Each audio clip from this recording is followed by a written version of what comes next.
다음에는 49대 대한변호사 회장을 역임하신 우리 그 특검법 만드는 사람들의 상임 대표님의 개회사를 듣겠습니다. 안녕하십니까.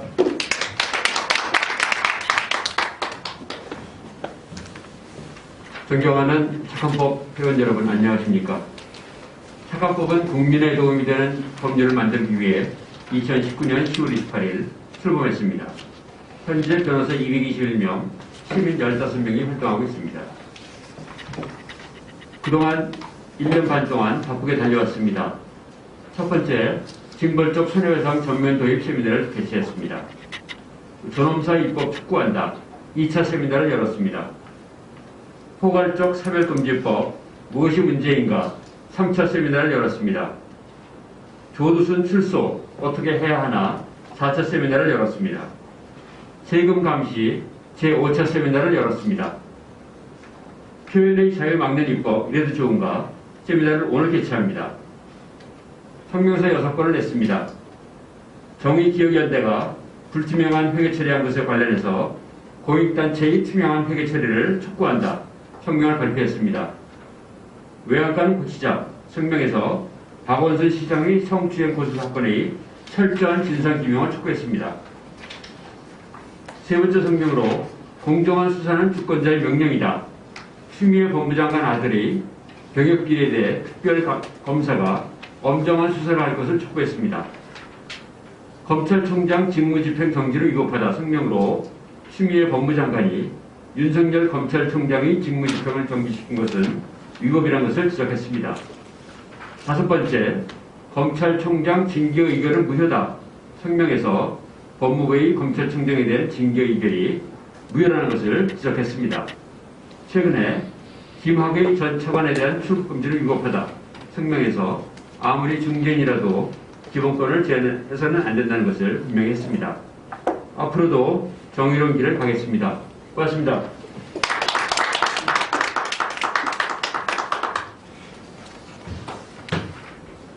예, 다음에는 그 단체 촬영을 하겠습니다. 예, 참석자 4분께서는 발제자와 토론자를 소개하도록 하겠습니다. 발표자 법무법인 에이펙스 민웅기 대표 변호사님이십니다. 박수 부탁드립니다. 토론자 동아일보 송평인 논소리님이십니다. 토론자 중앙대학교 법학전문대학교 이인호 교수님이십니다. 세 번째 토론자 미국 워싱턴 주립대 석사 박사과정을 수료하신 법학박사 변호사님 이명웅 변호사님입니다. 지금 오고 계십니다.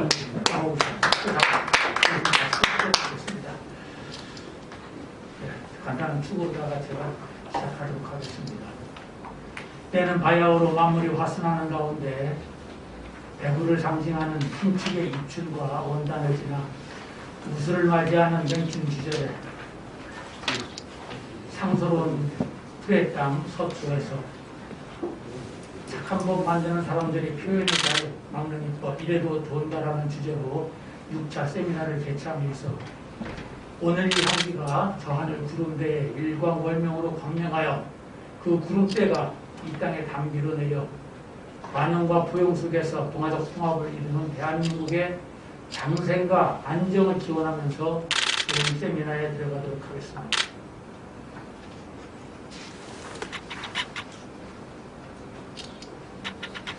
네, 발제자는 30분, 토론자는 각 10분씩 드리겠습니다. 지금 마스크를 쓰고 이렇게 하는 분들은 힘드니까 정시에 맞출 수 있도록 노력하겠습니다. 그러면은 발제자이신 민웅기 변호사님께서 발표하시겠습니다.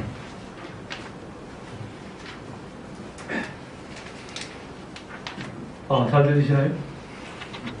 네. 발제를 맡은 민홍기 변호사입니다.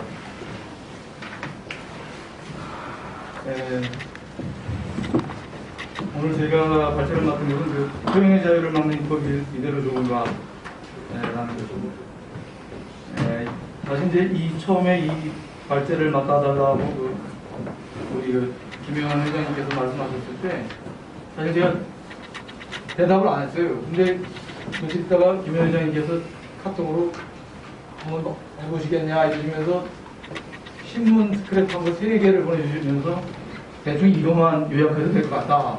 이렇게 말씀하셔서 그래 보지요. 라고 이제 대답을 하고 막상 시작을 했는데 그래서 이걸 하다 보니까 어디서부터 해야 되나 이게 막막했습니다. 그래서 제일 먼저 들어간 것이 이제 국회 의안정보 시스템에 들어가서 도대체 어떤 법률들이 입법이 되고 통과되고 또 논의가 되고 있길래 이런 표현의 자유가 문제가 되나를 살펴봤습니다. 그때 이제 지금 5.18 광주민주화 운동특별법하고 남북관계 발전법, 그 다음에 제주 4.3 사태 특별법이 있었는데 내용을 쭉 보니까 2개는 이제 통과가 됐고 하나는 논의 중이었는데 제주 4.3 사태법은 내용을 들여다보니까 거기에는 아직 논의 중이어서 확정된 것은 아니었지만 특별히 그 표현의 자유와 관련된 부분이 발견되지 않았고 다만 뭐 보상이라든지 명예훼손 이런 내용들만 있었습니다. 그래서 일단 통과된 법을 기준으로 그 표현의 자유에 대해서 좀 검토를 해보기로 했습니다. 오늘 그 순서는 이렇습니다. 1번부터 6번까지 문제에 발표한 논의합서 표현의 자유와 민주기본 질서 이렇게 해서 검토를 하도록 하겠습니다. 지금 작년에 말씀드린 것처럼 5.18 민주화운동 규정한 특별법, 앞으로는 이걸 5.18 민주화운동 특별법 이렇게 부르겠습니다. 여기 이제 요법하고 남북관계 발전하는 법률인데요. 그 개정 제한 이유는 이렇게 설명이 되어 있습니다. 5.18 민주화운동에 대하여 허위사실을 유포하는 행위를 금지해서 중론 분열을 방지하고 대한민국의 역사를 올바르게 자리매김하도록 한다. 이게 제한 이유였습니다. 물론 쭉 내용이 길지만 요지는 요거였습니다. 여기에서 관련해서 5.18 민주화 운동을 새롭게 정의하고 그에 대해서 허위사실을 유포하는 것을 금지함과 아울러서 형사처벌을 하게 되니까 이게 과연 표현의 자유를 규정하고 헌법 21조에 위반되는 게 아닌가 하는 의문을 갖게 되었습니다. 그 다음에 남북관계발전법은 이건 소위 그 대북전단금지법이라고 그 속칭해서 부르는 건데 이 제한 사유에는 단지 그 대북전단 등의 살포행위에 관련 용어의 정의를 명확하게 하겠다라는 것만 설명이 되어 있었고 그 밖에 다른 내용은 없었습니다. 근데 그 전에 저희가 통일부에서 발표했던 내용을 보면은 대북전단 등의 살포로 인해서 그 접경지 주민들에 대한 생명 신체에 대한 위험과 위해가 있다. 그래서 그걸 금지해야 되겠다. 이런 통일부 발표가 있었습니다. 그래서 그거에 비추어 보면 두 개의 규정을 보면 이 취지를 추단할 수가 있습니다. 그런데 그 대북전단 등이라는 개념과 살포를 매우 광범위하게 뒤에서 보는 바와 같이 매우 광범위하게 규정하고 있어서 이것이 과연 표현의 자유에 부합하는지 죄형법 편기 위반하는 것은 아닌지 사전 검열 금지에는 저촉되는 것이 아닌지 이런 의문이 야기되었습니다. 이런 문제의식을 가지고 출발해보도록 하겠습니다. 본격적인 논의에 앞서서 일반적으로 표현의 자유와 표현의 자유의 가치, 그에 대한 사상적 기초에 대해서는 여러분도 잘 아시는 것처럼 토마스 에머슨이 정리해놓은 그 이론이 있는데요. 이게 헌법재판소 결정에서 거의 똑같이 나와 있습니다. 개인적 차원에서는 자유로운 인격의 발현 수단이고 합리적이고 건설적인 의사형성 및 지리발전의 수단이다. 그리고 국가와 사회적 차원에서는 민주주의 국가와 사회 존립과 발전의 필수 불가결한 기본권이다. 라고 이렇게 표현의 자유를 정해놓고 있습니다. 그리고 이 표현의 자유의 사상적 기초는 시간적 순서에 따라서 차차로 그 사상 기초가 조금씩 달라졌는데요. 초창기에는 사상의 자유시장론이라고 해서 이것은 뭐 자유주의 전통과 공유주의 사상이 극한 이론인데 진리를 발견하고 사상의 의무를 확인시키는 최선의 방법이기 때문에 방법이다 표현의 자유라는 것이 그래서 보호되어야 된다. 이런 게 이제 기본적인 출발점이었고요. 잘 아시다시피 이건 존 밀턴의 그 아레오파스티카의 이런 표현들이 나옵니다. 그리고 그 다음에 2차 세계대전 이후에 군국주의를 경험하고 나서 인간의 존엄의 기초에서 표현의 자유를 사상적 기초를 찾는 게 있습니다. 사유능력을 가진 우리 인간은 존엄과 가치에 내재되어 있으며 인격의 자기 완성을 위해서 필수 의자유라는 것이다. 이렇게. 그래서 표현의 자유가 보호되어야 된다. 이런 이론이고요. 국민자치론은 그 이후에 이제 민주주의 국가와 사회의 초속으로서 자기 통치를 위한 필수 불가결한 도구이며 그 자체가 민주주의를 의미한다. 이렇게 해서 결국은 이 표현의 자유는 이 세 가지의 사상적 기초를 바탕으로 해서 출발하고 있습니다.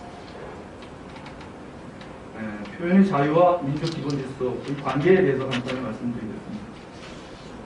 늘 이제 표현의 자유가 언급이 되면 그 본질적 내용을 침해할 수 없다는 것이 늘 이제 얘기했는데, 그럼 본질적 가치라는 게 본질적 내용이 무엇인가라는 것에 자세히 들여다보면 표현의 자유를 포함한 그 기본권의 최대 보장이 우리 헌법의 기본 원리인 민족 기본 질서의 핵심적 가치입니다. 그런데 정치적 자유권으로서의 우월적 지위를 가진 표현의 자유의 본질적 내용을 침해하는 것은, 다시 말하면 그 침해되는 그 시점, 그 지점에서 곧바로 우리 헌법의 기본 원리인 민족 기본 질서가 파괴되기 시작한다는 것입니다. 그래서 바로 이런 관점에서 특히 표현의 자유에는 명확성의 원칙과 침해 최소의 원칙이 중요하게 부각되고 있습니다.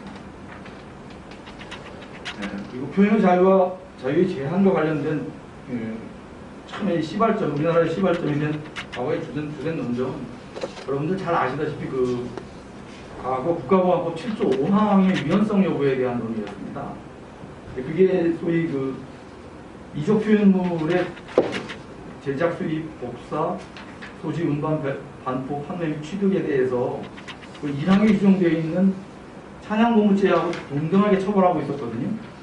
근데 과연 이적 표현물을 만들거나 가지고 다니거나 또는 배포, 반포, 소위 학생들이 이걸 뿌리는 거에 대해서 이게 찬양공무죄와 동일하게 처벌하니까 항상 이게 사상의 자유, 양심의 자유, 그리고 표현의 자유를 침해하는 것이다, 이런 논쟁이 있었고, 이거에 대해서 우리 헌법재판소는 1990년도에 이런 결정을 했습니다.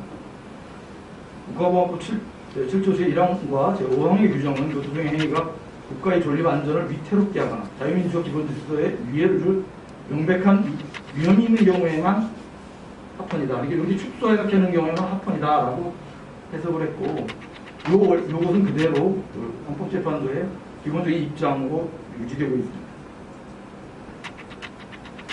표현의 자유의 제한의 한계에 대해서 말씀드리겠습니다.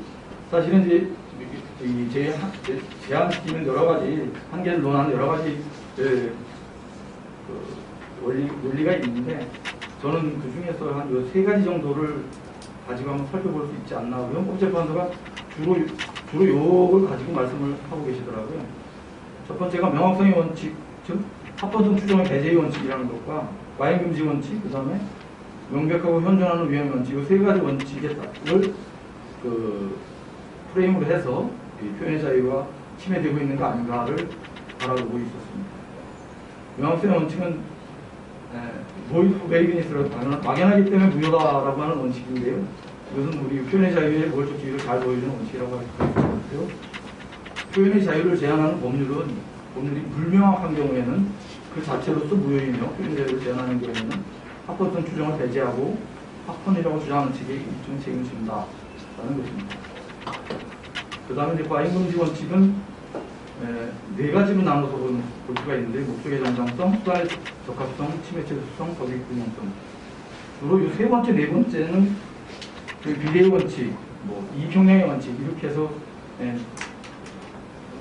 주로 말씀하시는 내용들이고, 이 자세한 내용은 잠시 후에 다시 보겠습니다. 그리고 명백하고 현존하는 위험의 원칙은 잘 아시다시피 이게 오래된 그 원칙인데, 지금은 오늘 토론자께서 말씀하시는 것처럼 이것보다 또 새로운 이론이 미국에서는 논의되고 있는 것 같습니다. 근데 오래전 게 지금부터 한 대략 100년 전이 되겠습니다. 홈스대 법관이 1919년도에 그 징집명령에 반대하는 팜플렛을 뿌리면서 징집을 거부하라는 거에 대한 표현의 자유 여부에 대해서, 표현의 자유를 사유적으로 제작하는 것은 명백하고 현존하는 위험이 있지 않으면 안 된다라는 원칙입니다. 그래서 명백하는 것은 위험에 대한 긴밀성, 그 다음에 위험에 대한 시간적 근접적 두 개가 있는 경우에만 표현의 자유를 제한할 수가 있으며, 이것을 명백하고 현존하는 위험이다라고 한 것입니다. 이것은 어떤 표현이 단지 위험하다는 경향을 가진다고 해서 규제하는 것보다 훨씬 엄격한 기준으로 표현의 자유의 우월적 지위를 보장하는 법리이고, 현재까지도 우리 헌법재판소가 채택하고 있는 법리이기도 합니다. 그럼 잠시 과잉금지 원칙에 대해서 조금만 더 살펴보겠습니다. 이 과잉금지 원칙은 말씀드린 대로 네 가지가 있는데요. 목적의 정당성, 사단의 적합성, 침해 제도성, 모의 균형성인데 말씀드린 것처럼 적법한 절차를 거쳐 법률형 식 및 다른 방법으로는 적법한 절차를 거친 법률 형식에 의해야 되고 다른 방법으로는 도저히 그 목적을 달성할 수 없어야 하며 표현의 자유의 본질적 내용이 침해되지 않도록 최소한의 규칙으로서 민주적 기본 질서의 훼손이 없어야 그 입법 목적의 정당성을 갖는다 하는 것입니다. 두 번째 후손의 적합성은 현행 법률, 이게 뭐 민법, 형법 이제 여러 가지 법률이 있는데 어떤 표현행위를 이런 법률들이 효과적으로 통제하지 못하고 있어서 새로운 구성 요건으로 설정해서 적절하게 통제할 필요가 있고 분명히 그렇게 된다라는 점이 밝혀져야지만이 그 새로운 입법 수단은 적합성을 갖게 된다. 그다음에 침해 제도성은 말씀드린 것처럼 민주적 기본 질서의 관계에서 우월적 지위를 갖는 표현의 자유는 가능한 여러 가지 방법 중에서 그 제한의 정도가 가장 약한 수단을 선택해야 된다는 것이 침해 제도성의 원칙이고요. 법의 균형성, 이 경영이라고 하는 것은 민주주의 근간이 되는 헌법적 중요한 가치인 이 표현의 자유의 사전 제한을 정당하기 위해서는 그런 제한으로 달성하려는 공익 효과가 명백해야 된다. 여기서 공익 효과가 있어야만 된다는 것에서 더 나아가서 효과가 명백해야 된다라는 표현을 우리 헌재는 쓰고 있습니다.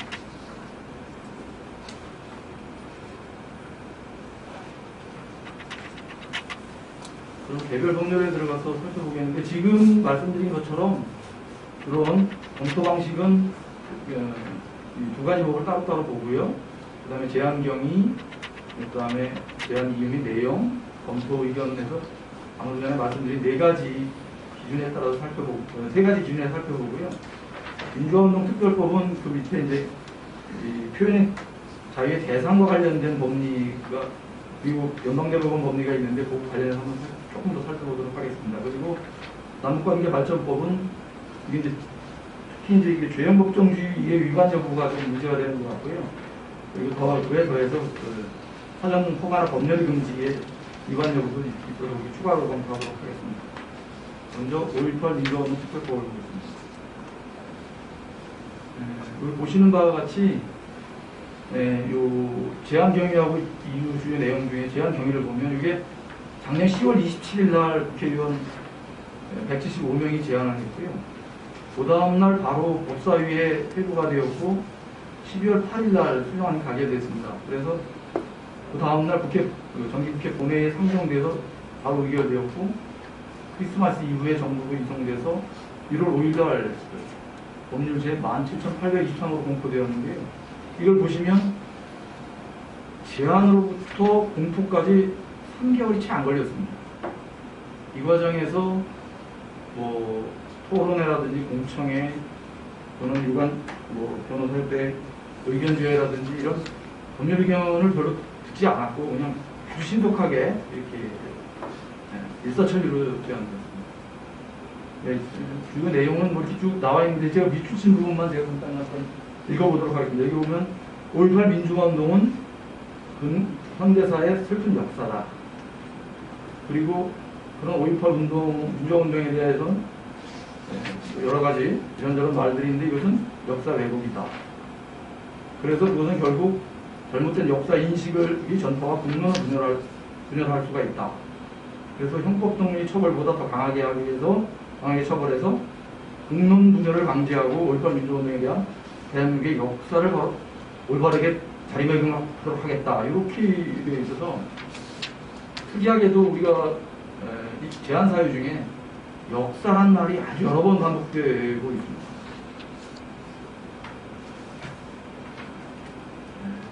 차례대로 저희가 명확성의 원칙, 그 다음에 마인금지 원칙, 그 다음에 명백하고 현존한 위험의 원칙, 이 순서에 따라서 명확성의 원칙부터 살펴보도록 하겠습니다. 이 5.18 민주화운동 특별법은 5.18 민주화 운동을 새롭게 정의를 하고 있습니다. 종전에는 5.18 민주화 운동에 대해서 피해자 또는 희생자가 발생한 사건 이렇게 정의하고 있었는데 이번에 특별히 이 날짜와 정의를 이렇게 해놓고 있습니다. 1979년 12월 12일과 1980년 5월 18일을 전후에서 발생한 헌정질서 파괴범죄와 반인도적 범죄에 대항하여 시민들이 전개한 민주화 운동 이렇게 정해 놓고 있습니다. 그런데 여기 뭐 선생님들 많이 계시니까 알겠지만은 전개한이라든지 민주화 운동이라든지 이렇게 정의하면 이게 그 뒤에는 이 5.18 민주화 운동에 대하여 허위의 사실을 공표하는 경우에 처벌하고 있거든요. 그러면 결국 전개한 또는 민주화 운동 이런 것들이 명확하게 특정이 돼야 되는데 이런 용어는 추상적이고 다의적이어서 재형법정주의에 적용되는 법률 용어로서는 부적절하다 이렇게 보여집니다. 따라서 처벌의 대상이 되는 행위가 무엇인지 예견할 수도 없고 그에 따라서 자신의 행위를 결정할 수 있도록 해야 되는데도 불구하고 그러지 못하고 있어서 이 구성 요건이 너무나 불명하다 이런 문제가 있습니다. 당연히 그 5.18 민중에 대한 허위사실의 유포 금지는 물론 이 5.18 민주화운동의 내용과 범위가 명확하지 않기 때문에 그 처벌 대상인 민주화운동에 대한 허위의 사실이라는 것 자체가 불명확하게 되는 것이 논리적으로 자연스럽습니다. 그리고 특히 대한민국의 수많은 아까 말씀드린 것처럼 역사적 사실 가운데 5.18 민주화운동 딱 하나를 특정해서 그에 대한 허위사실의 유포를 형사처벌하는 것이 과연 입법 체계적으로 타당한 것인지 다소 의문스럽습니다. 지금 이와 관련해서 현재 역사왜곡 금지법이라고 해가지고 한두 개 정도 더 올라와 있는데 그것도 상당히 좀 같은 이유로 문제가 될 것이라고 생각이 듭니다. 다음 가행금지 원칙 위반 여부에 대해서 차례대로 말씀드리겠습니다. 그냥 아까 말씀드린 것처럼 목적의 정당성, 수단의 적합성, 침해 최소성, 법익 균형성 여기 네 가지 순서가 되겠는데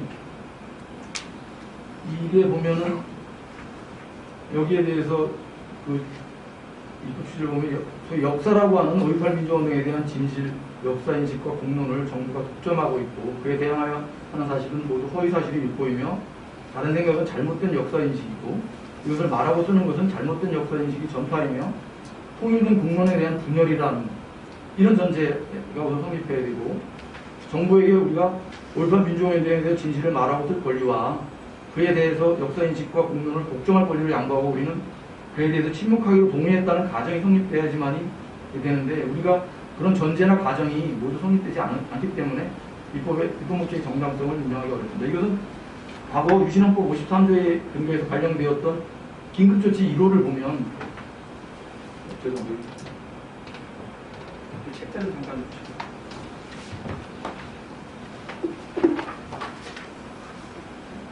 여기 보면 그 당시에 긴급조치 1호에 거의 이와 유사한 내용이 있습니다. 이게 이 책자에 여기 이 책자 32페이지에 있는데요. 여기에 보면 어떻게 되어 있냐면 유신헌법을 반대 부정 왜곡 또는 비방하거나 유신헌법의 개정 또는 폐지를 주장 발의 제안 또는 청원하는 일체의 행위를 재행위 유언비어를 날조 유포하는 행위 등을 전면적으로 금지하고 위반하면 비상국법의 재판에서 처벌하도록 했습니다. 이게 이 당시에도 정부가 유신헌법이라고 하는 헌법의 가치를 국가가 독점하고 있다. 독점하고 있었음을 여실히 나타내고 있는데 이게 그 내용과 거의 유사하게 되어 있어서 저희로서는 참 안타까운 생각이 좀 들었습니다. 그 다음에 수단의 적합성에 대해서 말씀드리겠습니다. 5.18 민주화운동에 대한 허위사실을 유포하는 행위에 대해서 다양한 법률들에 의해서 피해자 구제수단과 가해자의 제대수단을 마련해놓고 있기 때문에 소위 역사라고 하는 5.18 민주화운동에 대해서 허위사실을 썼거나 말하거나 썼다고 해서 피해 발생이나 명예훼손 여부의 결과가 뭐가 생기는 것은 묻거나 따지지 않고 곧바로 엄중한 형사 처벌을 동원하는 것은 수단의 적합성이 있다. 이렇게 되게 어렵습니다. 그 다음에 침해 최소성에 대해서 말씀드리겠습니다. 아까 말씀드린 것처럼 이게 최초 개정안에는 그 네 가지 이제 긴급조치에 나오는 것과 같은 용어들이 있었어요. 깜짝 놀랐는데 결국 이것이 이제 전문위원들도 지적을 하고 해서 부인 비방 왜곡 날조 이 부분은 최종 개정안에서는 빠졌습니다. 그래서 최종적으로는 민주화 운동에 대하여 허위 사실을 유포하는 경우만 처벌하도록 되어 있는데, 그럼 이것은 침해수의 수수의 원칙에 접근하려는 그런 노력을 한 것으로는 보여집니다. 그런데 앞에서 말씀드린 것처럼 이 민주화 운동, 5.18 민주화 운동에 대해서 아까 말씀드린 것처럼 매우 광범위하게 정의해 놓고 있었죠. 전개안이라든지 민주화 운동이라든지 이렇게 포섭 범위가 불투명하게 해놨기 때문에 이런 정도라고 하면은 기존에 가지고 있는 여타 법률에 의해서 정정보도라든지 손해배상 청구라든지 이런 방식으로 피해를 구제를 하는 것만으로 충분할 것으로 보여지는데, 이거에 대해서 곧바로 형사처벌을 하도록 이렇게 하고 있기 때문에 이것은 표현의 자유를 과도하게 침해하고 있다. 그 다음에 법의 균형에 대해서, 여부에 대해서 따져보겠습니다. 표현 당시 우리가 설사 그게 허위 사실이라 하더라도 아시다시피 우리 언제 2008 헌법 157 결정에서는 이 표현은 헌법상 표현의 자유 보호 영역 안에 들어있다라고 선시하고 있습니다. 그런데 특별법은 5.18 민주화 운동을 40년 전에 확정된 역사적 사실로 간주하고 정부 주장과 다른 사실, 즉 허위 사실을 유포하기만 하면 곧바로 이를 처벌하려고 하고 있습니다. 그런데 5.18 민주화 운동에 대한 허위 사실이 유포 당시 그런 유포하는 행위자는 그것이 허위인지 아닌지 여부를 단언할 수가 없고, 결국 그 사람이 기소가 되어서 재판이 다 끝난 다음에, 입증이 다 마친 다음에 허위 사실인지 아닌지 여부가 판명나게 될 것입니다. 그럼에도 불구하고 이것이 그런 표현만 하기만 하면 곧바로 형사처벌하려고 하고 있기 때문에 이것은 5.18 민주화 운동에 대한 역사적 진실에 대한 요구가 과도해서 조금이라도 건드리면 곧바로 역사 왜곡 또는 국민 분열이라고 하면서 형사적 제재에 겁을 주어서 그 두려움으로 인해서 침묵이 강요될 것으로 보여집니다. 이런 점에 비추어 볼 때 역시 법의 균형성이 없다 이렇게 생각이 됩니다. 다음에 명백하고 현존하는 위험의 원칙 여부에 대해서 살펴보겠습니다. 과연 1987년 우리가 6월 항쟁의 결과 탄생한 헌법이 이제 34년이 지났습니다. 이렇게 30여 년 이상 자유민주의 기본 질서를 지켜왔고, 그래서 우리가 사상의 자유시장과 거기에 참여하고 있는 모든 국민들이 있습니다. 이런 국민들이 정부에 대해서 일방적인 역사인식과 국민의 독점을 허용할 만큼 취약하거나 또는 어리석다 이렇게 가정할 수는 절대 없을 것입니다. 그리고 40여 년이 지난 5.18 민주화운동에 대해서 누군가가 설사 어떤 허위 사실을 말하거나 썼다고 해서 곧바로 우리 국민이 그에 대해서 잘못된 역사인식을 확정적으로 갖게 된다거나 또는 국론이 분열된다거나 이런 얘기들은 전혀 실증적 근거가 없다 이렇게 보입니다. 따라서 말씀드린 것처럼 명백한 위험 또는 현존하는 위험이 있다고 보기 어렵습니다. 표현의 자유의 대상과 관련된 제한의 법리 말씀드리겠습니다. 이거 미국 연방 대법원의 판례 이론인데, 연방 대법원은 언론 내용을 규제 대상으로 삼는 경우에는 거의 예외 없이 위헌으로 판결하고 있습니다. 컨텐츠 베이스드 레귤레이션이라고 해서 이것은 굉장히 엄격하게 하고 있고, 여기서 좀 더 나가서 의견에 이르게 되면 미국은 독일과 대륙국계하고는 다르게 언론의 자유가 굉장히 광범위하거든요. 미국에서는 의견의 자유는 거의 무제한으로 인정되거든요. 그래서 틀린 의견은 없다라는 원칙까지 나오고 있습니다. 다만 미국에서도 연방대법원에서 언론의 시간, 장소, 방법이라고 해서 컨텐츠 뉴트럴 레귤레이션 이 부분은 예외적으로 일정한 경우에 제약을 허용하는데, 다만 그 경우에도 다른 대체적인 커뮤니케이션 수단이 허용된다면 제약할 수 있다 이렇게 하고 있습니다. 이런 관점에서 우리 특별법 제8조는 5.18 민주화에 대해서 허위 사실이 유포금지, 즉 표현의 내용 그 자체를 직접적으로 제한하고 있습니다. 그리고 허위 사실의 유포를 다만 허위 사실의 유포를 금지하는 거기 때문에 이것을 직접적으로 견해를 차별하는 것이다 라고 할 수는 없을 것 같습니다. 그렇지만 우리가 자유롭게 표현하고자 하는 견해는 기본적으로 그것이 진실이든 허위든 간에 어떤 사실의 바탕을 둔 구조를 가질 수밖에 없기 때문에 5.18 민주화운동에 대해서 진실 또는 허위 사실을 유포하는 행위는 곧바로 그에 대한 견해를 표현하는 것으로 볼 수 있다 이렇게 생각이 됩니다. 그리고 이것은 장기적으로는 5.18 민주화운동에 대한 다양한 진실의 발견을 더욱 어렵게 할 것으로 보입니다. 이런 미국 연방대법원의 법리를 판례 이론을 그대로 갖고 올 수는 없다 하더라도 이런 관점에서 보더라도 표현의 자유가 침해되고 있지 않나 이런 의심을 갖게 합니다. 어떻게 좀 빠른가요? 좋습니다. 남북관계 발전법에 대해서 보겠습니다. 얼마나 많나요? 예, 조금만. 네, 남북관계 발전법은 제한경위 검토 의견 순서대로 보겠습니다.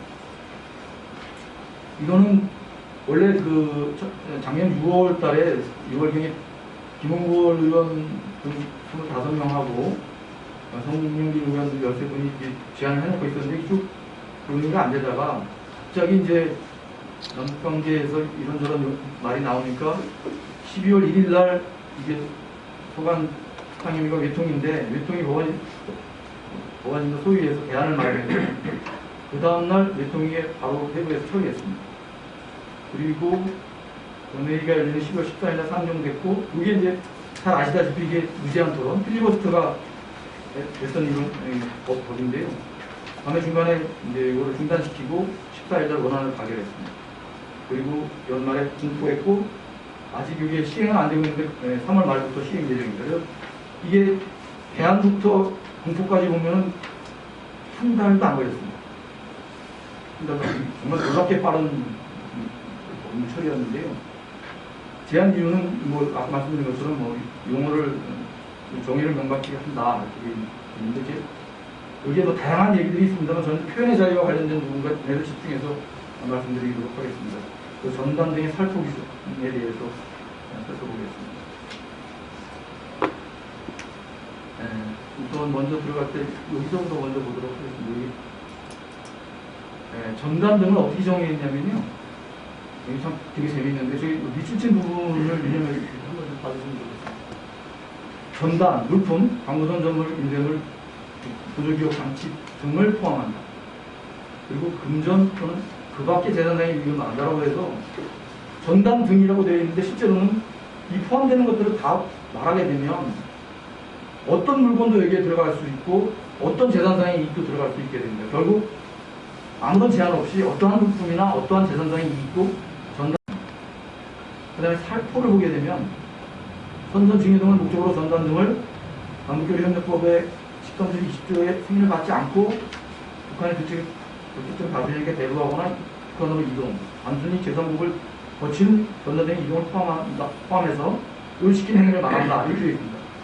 근데 이 유추된 부분을 쭉 따라서 읽어보면 결국은 북한으로의 이동 또는 단순히 아마도 이건 단순히 제3국이라고 하는 건 대체로 중국을 말할 겁니다. 거치는 이동을 살포에 포함시키고 있는데 이거는 원래 그 살포의 사전적인 의미하고는 전혀 상관이 없습니다. 이게 뭐 이동을 시키거나 뭐 차로 이동하거나 비행기로 이동하거나 뭐 들고 나가거나 이게 전부 다 살포라는 거거든요. 심지어 단순히 중국을 거쳐서 가기만 해도 그러기 때문에 이게 중국으로 들고만 나가도 이게 지금 살포에 걸리는 문제가 있습니다. 이처럼 우리가 어떤 법을 해석할 때는 문헌, 입법 목적, 입법 취지, 연역, 법 기본의 체계적 구조 등을 종합적으로 고려하는 해석 방법으로 구체하는데 이게 명확하게 원칙에 위반되는지 여부는 이런 방법을 통해서 과연 의미 내용을 합리적으로 파악할 수 있느냐 없느냐. 그런데 지금 말씀드린 것처럼 이게 과연 합리적으로 할 수 있겠는가. 저희는 그 전단 등과 살포는 우리 건전한 상식과 형상적인 법감정을 가진 사람으로서 도저히 그것이 무엇을 의미하는지 파악할 수도 없고 수범자인 국민으로 하여금 무엇을 할 수 있는지 또 무엇을 할 수 없는지를 예측할 수도 없고 이게 집행기관인 통일부 장관이 자의적인 해석이라는 게 통일부 장관이 승인해야지만 되는 거거든요. 자의적인 법 해석이나 법 집행이 충분히 가능하도록 되어 있어서 그 의미 내용이 매우 불명확하고 저희 보면 지나치게 광범위하다 이렇게 볼 수 있겠습니다. 재형 법정주의와 관련해서는 보시고요. 구속요건을 이루는 내용 중에 아까 말씀드린 것처럼 뭐뭐뭐 등, 뭐뭐뭐 그 밖에, 단순히 이런 부분들은 말씀드린 것처럼 추상적이고 모호한 개념일 뿐만 아니라 해석의 기준점을 찾을 수도 없고 적용 범위가 너무나 광범위하고 포괄적이어서 불명확하게 되어 처벌하고자 하는 금지 행위가 무엇인지 국민이 통상적으로 이해하고 자의행위를 결정할 수가 없다는 헌재 결정에 비춰볼 때 재형 법정주의에서 위반한 것으로 보여집니다. 다음 가해금지 원칙과 관련해서 말씀드리겠습니다. 예, 알겠습니다. 네, 목적의 정당성. 이것은 입법 목적으로 내세운 그 소위 접경지 주민의 생명신체의 위해와 심각한 위험을 방지는 그 위해나 위험을 야기하는 외부의 군사공격이나 위협에 대해서 국가 적절한 방법, 다시 말하면 뭐 군사적인 방법이라든지 또는 뭐 대북 교섭이라든지 외교라든지 이런 방식으로 직접 방어하거나 제기할 것이지 전단 등의 살포가 그러한 외부의 군사공격이나 등의 동기나 빌미가 될 수 있을지는 몰라도 그 표현행 자체에서 곧바로 그런 위험이 발생하는 것이 아님에도 불구하고 이것을 마치 표현행위로부터 직접적으로 그런 접경지 주민의 생명신체의 위험이나 위해가 발생하는 것처럼 하는 것은 맞지 않다 이런 생각이 듭니다. 수단의 적합성.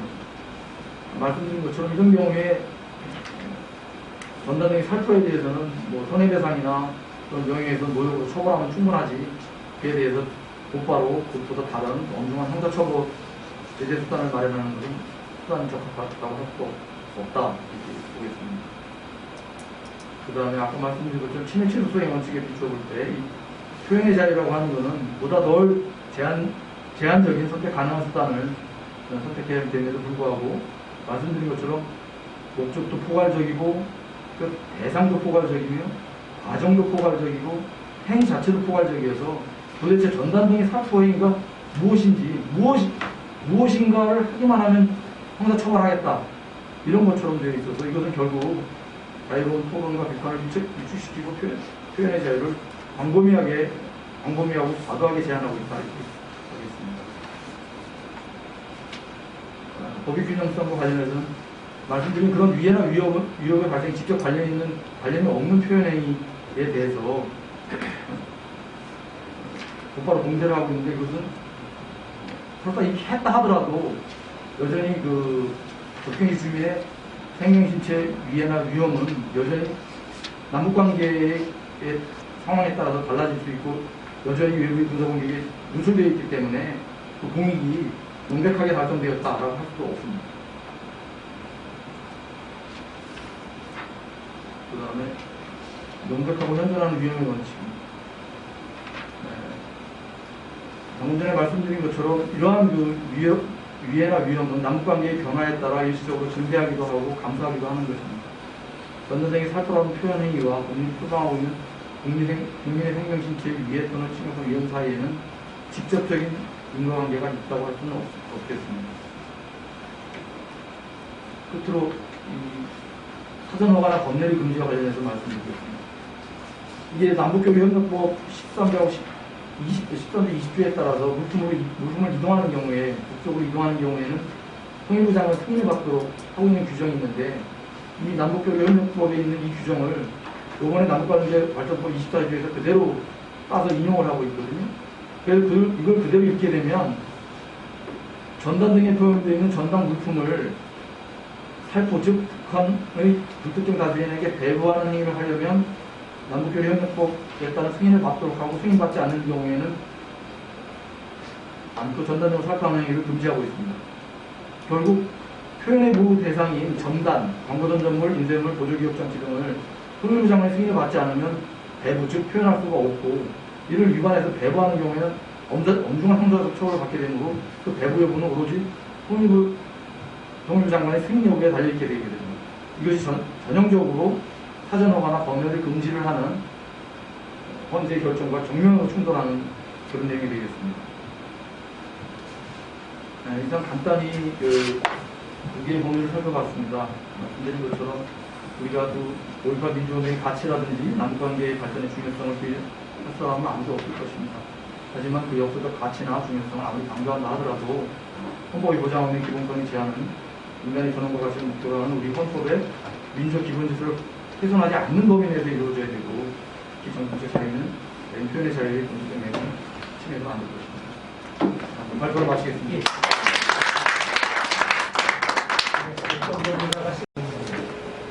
법적인 측면도 중요하지만 일반 상식적인 수준에서 이 문제를 어떻게 접근해야 될 것인가 라는 차원에서 조금 보완적으로 보완적으로, 분탄적으로 그 접근해 보도록 하겠습니다. 먼저 우리가 흔히 표현의 자유를 얘기할 때 명백하고 현존한 위험이라고 하는 표현을 너무나 자주 사용하고 있고, 그런데 실제로 이 홈즈라는 사람, 대법관이 이거 연방 대법관이 표현을 사용했을 때는 이런 논리를 펼쳤지만 당시 징집 거부 운동을 벌이는 그 사회당 당수를 자가들이 유죄로 판결을 하면서 명백하고 현존한 위험이라고 했어요. 징집 거부 팜플렛을 돌리는 행위를 명백하고 현존한 위험이라고 이 사람은 판단을 했어요. 이 용어 자체는 참 훌륭한 용어인데 그 용어를 가지고 판단을 한 것은 우리가 요즘 체험하고 있는 표현의 자유로부터는 좀 거리가 먼 것이었다. 그래서 실질적으로는 그걸 이제 제가 여기 58페이지에 하버드 록스쿨 앨런 조셔위츠라는 사람이 샤우팅 파이어 이게 이제 불이야라고 하는 징집 거부 팜플렛을 나눠주는 게 이게 극장에서 불이야라고 외치는 것은 위험한 것이었다라는 건데 실제로 그것이 표현의 자유를 조금 제약을 해왔다. 실제로 연방 대법은 그보다 더 확대해서 표현의 자유를 허용했는데 이게 우리 기준으로 보면 쿠클루크스 클랜 지도자의 인종차별적 발언 같은 것도 즉각적 폭력을 일으키지 않는 한 그거에 대한다라고 연방 법원이 판결했다는 거예요. 그러니까 우리가 생각하기에는 거의 상상할 수 없을 정도로 표현의 자유에 대해서 우리가 이제 하고 있다는 거예요. 이런 얘기를 제가 썼고요. 존 스튜어트 밀의 그 표현 제가 영어로까지 이렇게 해놓은 것은 이게 더서위치 교수의 책에 나오는 건데 이 부분이 사실 한국 뭐 이런 서적에는 잘 소개되어 있지 않아서 제가 굳이 영어 표현을 했는데 우리가 미리 흔히 표현의 자유를 대단히 보호한 것처럼 얘기를 하지만 오늘날의 기준에서 봤을 때는 조금 뒤떨어져 낙후된 표현의 자유를 갖고 있다는 그런 겁니다. 뉘성스, 단순히 함보다 더 구체적인 용어를 사용합니다. 59페이지에 보면 뉘성스라는 개념을 사용합니다. 어떤 사람을 성가시게 하는, 그러니까 표현의 자유는 누구를 이렇게 뭐 직접 물리적 위해를 가하는 게 아니니까요. 그런 함 프린시플보다는 더 어떤 의미에서는 더 자유를 침해할 수 있는 뉘성스라는 개념을 사용해서 이런 것들을 막아야 된다라고 했는데 이런 것이 오늘날에 통용되기는 어렵다라는 게 미국의 이제 판례라는 얘기. 제가 그 얘기를 좀 먼저 소론으로 해주고 싶습니다. 그리고 이제 60페이지에 넘어가서 우리가 흔히 이제 광주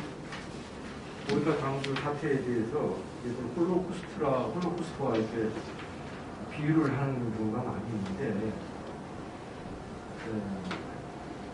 홀로코스트의 경우에는 표현의 자유가 분명히 제한되고 있습니다. 미국에서는 아마 홀로코스트 부인이죠, 이제. 홀로코스트 디나이얼이라고 하는 행위에 대해서 미국은 처벌하지 않습니다. 물론 이제 유럽에서는 처벌하는 나라가 있고 처벌하지 않은 나라가 있습니다.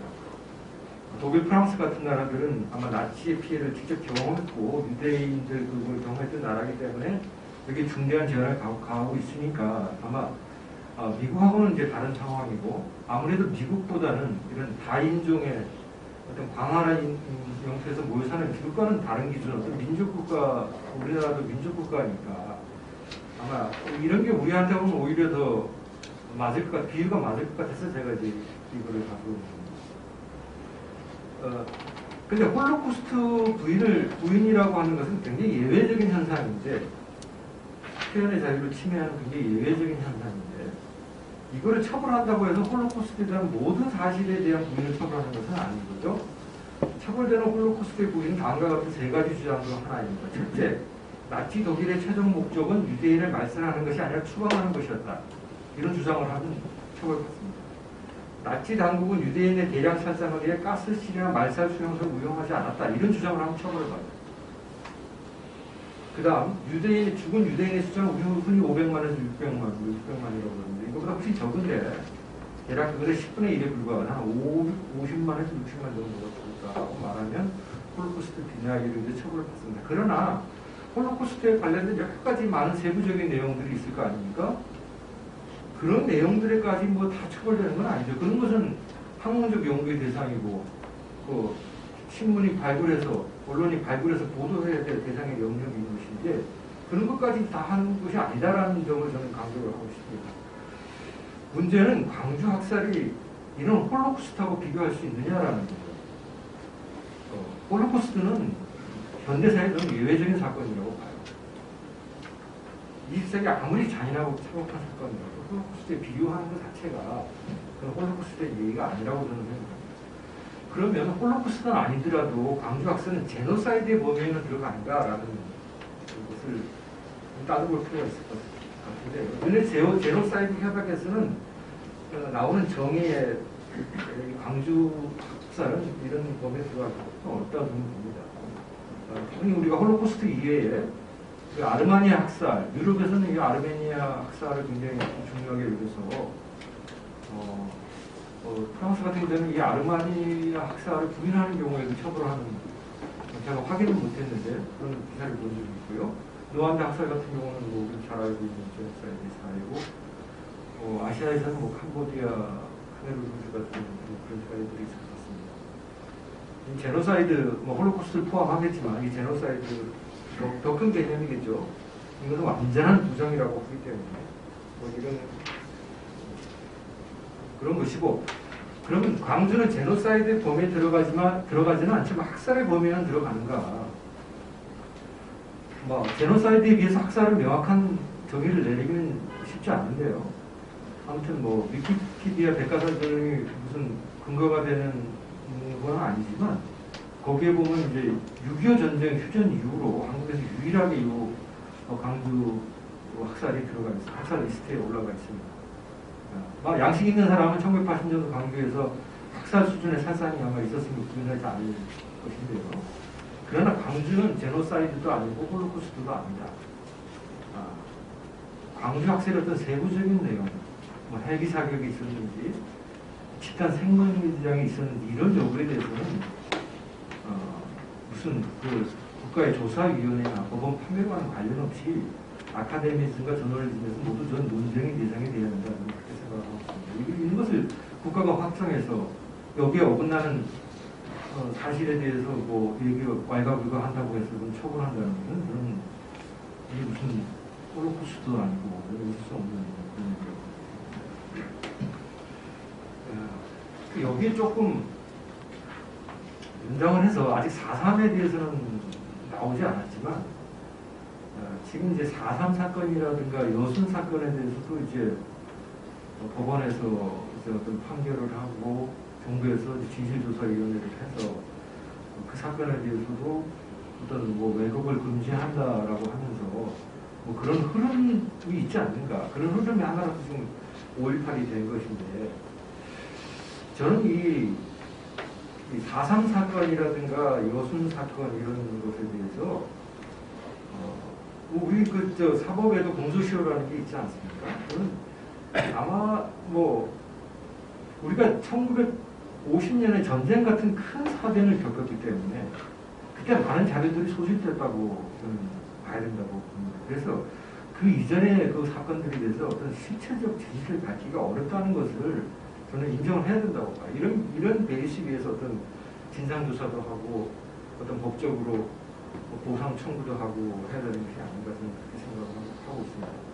이 대구 사건, 특히 대구 1946년에 있었던 대구 폭동, 그 다음에 4.3 사건, 48년 4.3 사건, 그 다음에 정부 수립 이후기는 하지만 여순 사건 같은 것들의 경우에 이 대한민국 설립보다도 전에 6.25를 막는, 6.25는 그냥 논외로 하더라도 대한민국 정부 설립보다 전이기 때문에 그런 자료들이 체계적으로 작성하고 수집할 주체도 없었던 때이고, 미 군중에서 넘겨받은 자료들이 있다고 하더라도 6.25 전쟁 중에 소실됐을 가능성이 많다.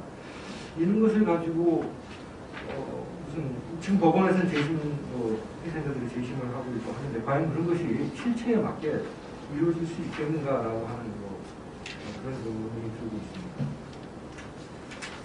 조금 더 저는 얘기를 좀 구체적으로 제가 이게 이 자리에 쓰지는 않았지만 예, 맞죠? 1, 2분밖에 안 남았어요. 아, 그래요? 아, 네. 조금만 더 한 5분부터 살아보세요. 네, 더 하세요.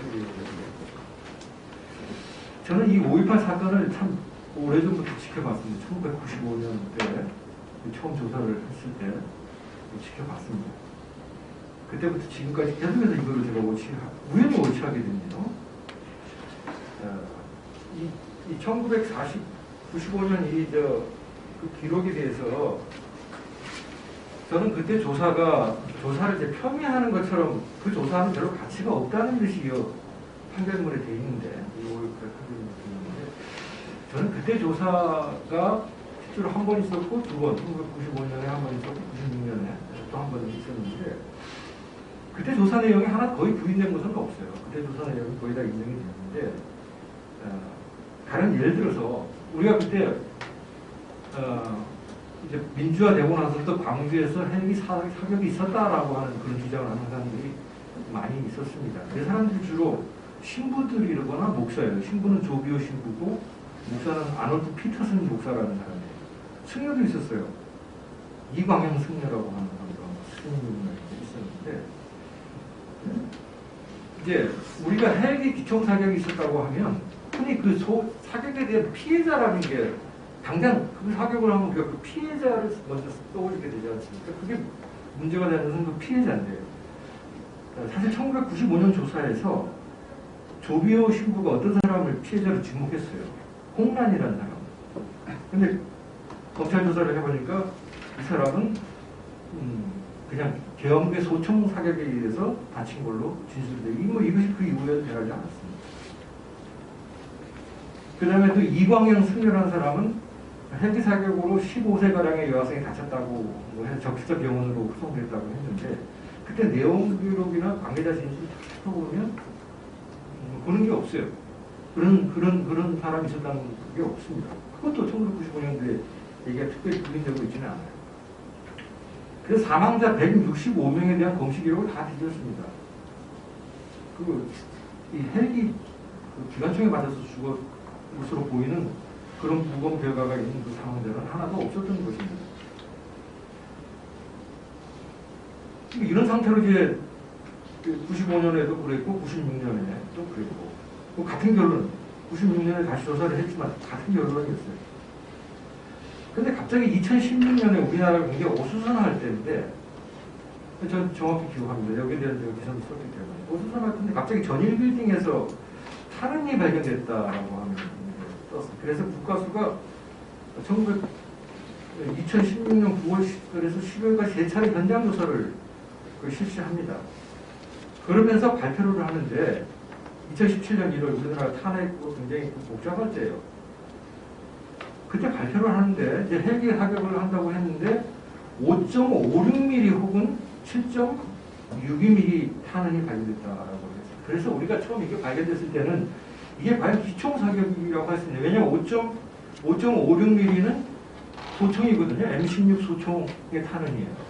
7.62mm도 물론 6mm일 가능성도 있다고 했지만 명확하게 그런 얘기를 하지는 않았어요. 국가수가 명확하게 그런 얘기를 하지 않았어요.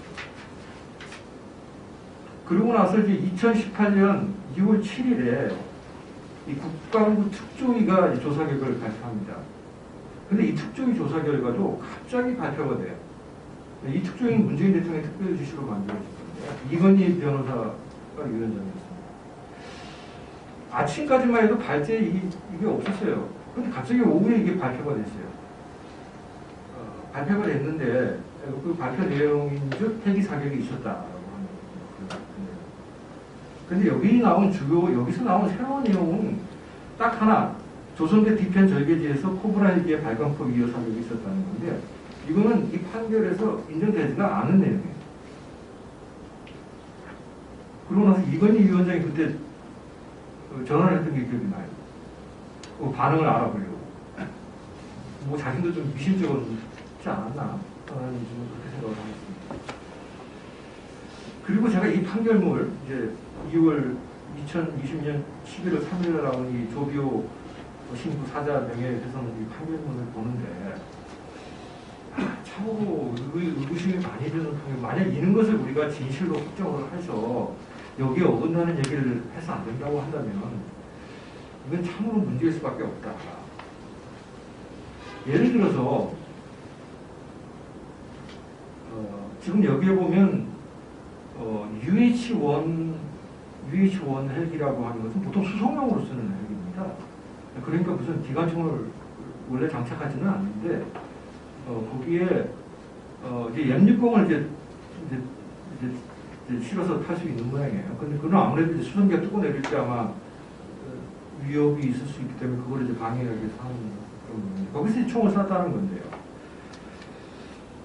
근데 여기서 상향 각도, 하향 각도에 대해서 이제 아마 변호사들하고 굉장히 많이 시비가 있었는 모양이에요. 근데 변호인들이 주장하는 그 얘기에 따르면 그 상향 각도, 하향 각도 따져보면 그 나올 수가 없는 탄원들이 너무 많아요.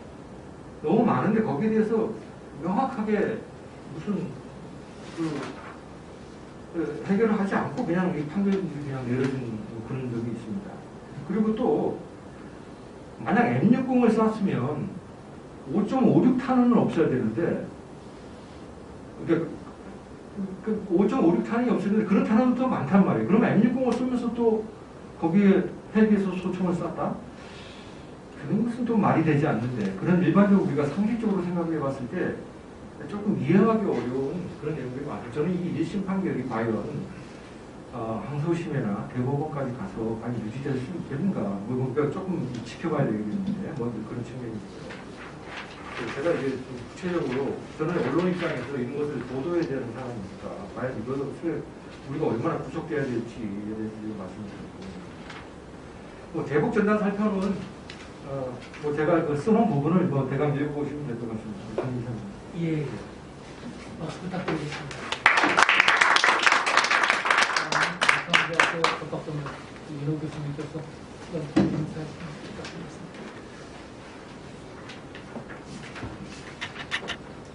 예, 안녕하세요. 중앙대학교 이인호입니다.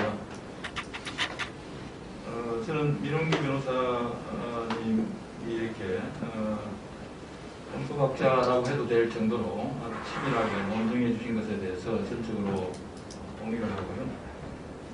제가 토론한 부분은 전적으로 우리 민 변호사님의 이런 논쟁에 대해서 찬성하면서 이 의견은 그냥 그저 보충적인 차원에서 말씀드리고자 합니다. 저는 이 두 개정 법률이 신속하게 국회를 통과하고 또 대통령이 승인을 하는 것을 보면서 헌법 공부를 해오고 저도 언론 자유를 공부해 그동안 쭉 한 30년 해왔었는데요.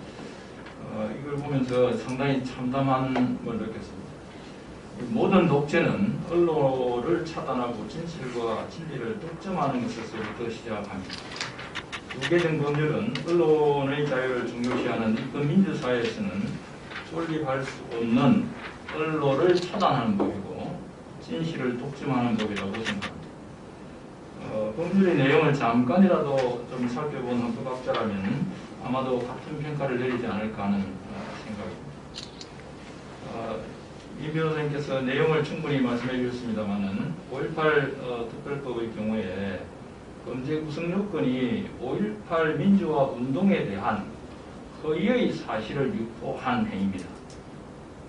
그밖에 없습니다. 딱 한 문장인데요. 5.18 민주화 운동에 대한 물론 5.18 민주화 운동은 아까 정의가 있습니다만은 그에 대한 허위의 사실을 유포한 경우입니다.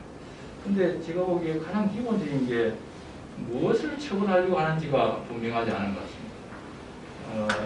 오히려 차라리 독일의 홀로코스트 금지법처럼 언론 금지법처럼 홀로코스트가 있었다는 역사적 사실을 부정하는 행위를 처벌한다. 이러면은 그거는 형사입법으로서 뭐 구성 요건은 성립될 수 있겠습니다. 근데 여기는 그런 사실이 전혀 없습니다. 그냥 허위의 사실, 무엇에 관한 허위의 사실, 5.18 운동에 관한 허위의 사실이 뭔지를 전혀 구성 요건으로 나타내 있지 않습니다. 누가 허위인가요? 광주가 아니라 그러면 전주에서 이런 사실이 있었다라고 내가 발언하면 그건 허위인가?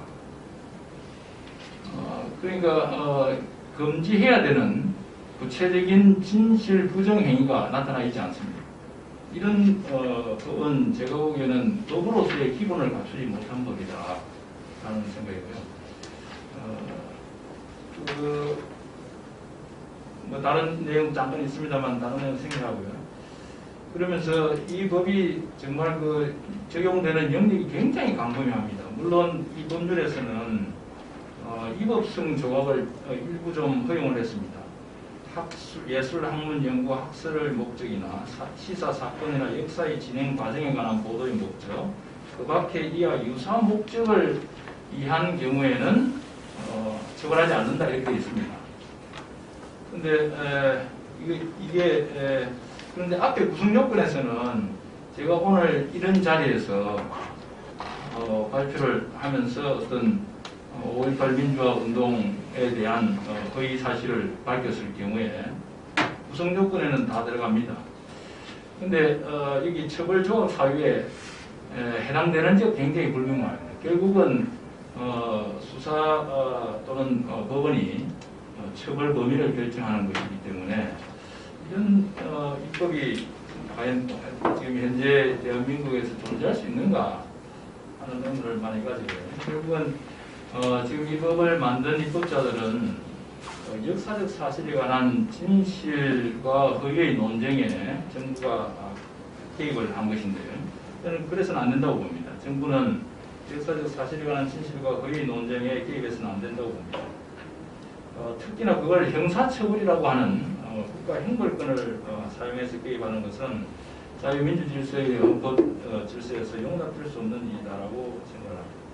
진실과 허위가 싸울 때 그 대결의 공정한 장을 마련해 주는 것이 정부의 역할입니다. 정부가 진실을 재단하거나 독점하려고 해서는 안 됩니다. 무엇이 진실이고 허위인지는 건전한 이성을 가진 시민들의 판단할 몫입니다. 흔히 우리가 뭐 역사의 몫이라고 그러지만 저는 결국은 시민사회 내부에서 경쟁 시스템이 작동하고 있고, 그래서 허위와 진실에 대한 서로 논쟁이 벌어지고 경쟁을 통해서 그와 같은 결국은 이제 진실이 가려지게 되고 나타나게 됩니다. 그것을 정부가 지금 무엇이 진실이라고 먼저 독점을 하고 그 이외의 것은 전부 처벌하겠다라고 하는 것은, 이거는 헌법 21조의 언론 출판의 자유를 보장한다는 그 헌법의 정신하고 전혀 맞지 않습니다.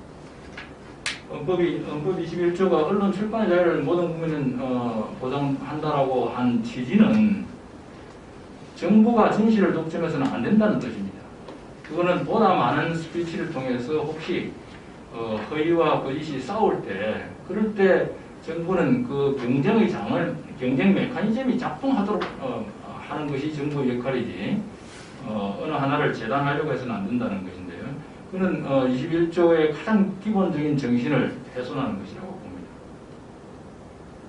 다음으로 남북관계발전법 제24조의 내용도 이것도 참 보면은 나름대로 이거는 어느 정도 공익 목적의 정당성을 어느 정도는 이해는 할 수는 있겠습니다.